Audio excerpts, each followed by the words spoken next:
وحی کی حفاظت کا ذمہ اللہ نے لیا ہے، اور یہ قرآن کریم کی حفاظت تھی۔ نبی کریم صلی اللہ علیہ وسلم کے فرامین کی حفاظت کس طرح ہوئی، حیران ہو جائیں گے آپ۔ ایک رات کو، رات کا اندھیرا ہے، نبی اکرم صلی اللہ علیہ وسلم اکیلے ہیں۔ رات کے اندھیرے میں نبی اکرم صلی اللہ علیہ وسلم اکیلے ہیں، اپنے گھر میں ہیں، کوئی صحابی وہاں موجود نہیں۔ نبی اکرم صلی اللہ علیہ وسلم اکیلے ہیں، اپنے گھر میں ہیں، خلوت میں ہیں، جلوت میں نہیں ہیں، اور اندھیرا ہے، روشنی نہیں ہے۔ گھر میں ایک ہی فرد ہے، سیدہ عائشہ رضی اللہ عنہا، نبی کریم صلی اللہ علیہ وسلم کی زوجہ محترم، اور وہ بھی سوئی ہوئی ہیں۔ اور نبی اکرم صلی اللہ علیہ وسلم ایک عمل کرتے ہیں، آج ہمارے پاس وہ عمل محفوظ ہو کر پہنچا ہوا ہے، اور تا قیامت وہ محفوظ رہے گا۔ آپ اندازہ کریں، نبی اکرم صلی اللہ علیہ وسلم صحابہ کرام میں موجود نہیں، اپنے گھر میں، اور پھر دن کا وقت نہیں ہے، رات کا وقت ہے، اور پھر گھر میں دیے نہیں ہوتے تھے، اندھیرا تھا، اس رات بھی اندھیرا تھا، اور جو گھر میں فرد موجود ہے سیدہ عائشہ رضی اللہ عنہ، وہ بھی سوئی ہوئی ہیں، جاگ نہیں رہی۔ لیکن نبی کریم صلی اللہ علیہ وسلم نے ایک عمل کیا، اللہ تبارک و تعالیٰ نے اس کی بھی حفاظت کا ذمہ لیا، اس کو بھی محفوظ کر کے ہم تک پہنچایا۔ صحیح ابن خزیمہ کی حدیث ہے، سیدہ عائشہ رضی اللہ عنہا بیان کرتی ہیں، ایک رات نبی کریم صلی اللہ علیہ وسلم میرے گھر میں، میری باری تھی، میرے گھر میں تشریف فرما تھے، رات اندھیری تھی، گھر میں اس وقت دیے نہیں ہوتے تھے کہ دیے جلا کر ہم رکھتے۔ ویسے بھی نبی کریم صلی اللہ علیہ وسلم کی تعلیم ہے کہ رات کو سوتے وقت یہ جو دیے وغیرہ بجھا دیا کرو، کہیں یہ نہ ہو کہ کوئی چوہا شرارت کرے اور وہ بتی نکال کر آپ کے بستر پہ پھینکے اور آگ لگ جائے اور آپ کا گھر جل جائے۔ دیے ہوتے ہی نہیں تھے، اتنا وافر تیل وغیرہ نہیں ہوتا تھا، غربت کا عالم تھا، اتنی زیادہ ہمت استطاعت نہیں تھی نبی کریم صلی اللہ علیہ وسلم کے پاس بھی اور صحابہ کرام کے پاس بھی کہ مسجد نبوی میں ہی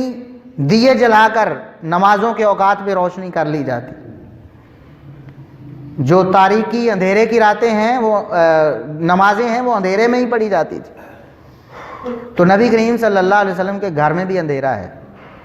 سیدہ عائشہ رضی اللہ عنہا سوئی ہوئی ہیں، کہتی ہیں کہ اچانک میں بیدار ہوتی ہوں، اچانک بیدار ہوتی ہوں، اور خود بیدار نہیں ہوئی، اللہ تبارک و تعالیٰ نے بیدار کی۔ اللہ تبارک و تعالیٰ نے یہ انتظام کیا تھا کہ میرا نبی محمد الرسول اللہ صلی اللہ علیہ وسلم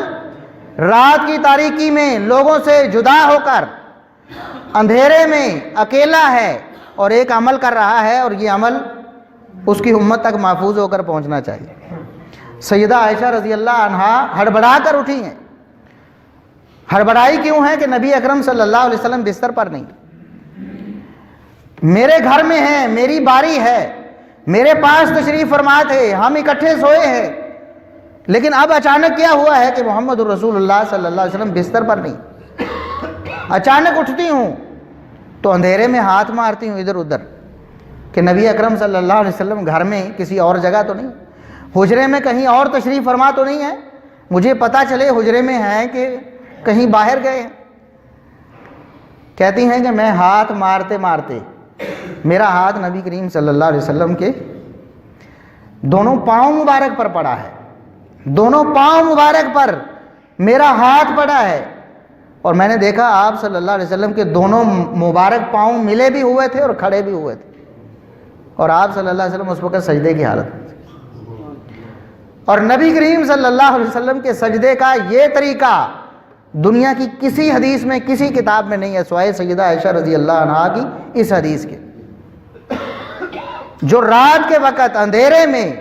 جب سیدہ عائشہ رضی اللہ عنہا سوئی ہوئی تھیں، اس وقت اکیلے محمد الرسول اللہ صلی اللہ علیہ وسلم اندھیرے میں وہ عمل کر رہے تھے۔ اللہ تبارک و تعالیٰ نے سیدہ عائشہ رضی اللہ عنہا کے جاگنے کا منصوبہ اس کو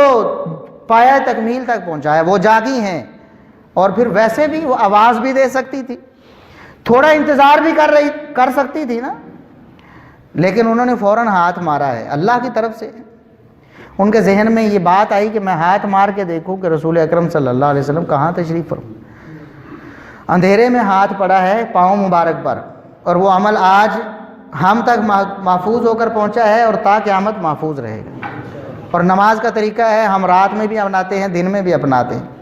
نفلی نمازوں میں بھی اپناتے ہیں، فرضی نمازوں میں بھی اپناتے ہیں۔ ہر نماز میں سجدے کا طریقہ یہی ہے، کس طرح محفوظ ہو کر پہنچو، اندازہ کریں۔ اللہ کے رسول صلی اللہ علیہ وسلم پر قرآن نازل ہوتا تھا نا، آپ صحابہ کرام کو بلا کر لکھوا دیتے، حدیث بھی لکھواتے تھے، لیکن ساری حدیثیں اس طرح نہیں لکھوائیں، لیکن محفوظ کیسے ہوئی ہیں؟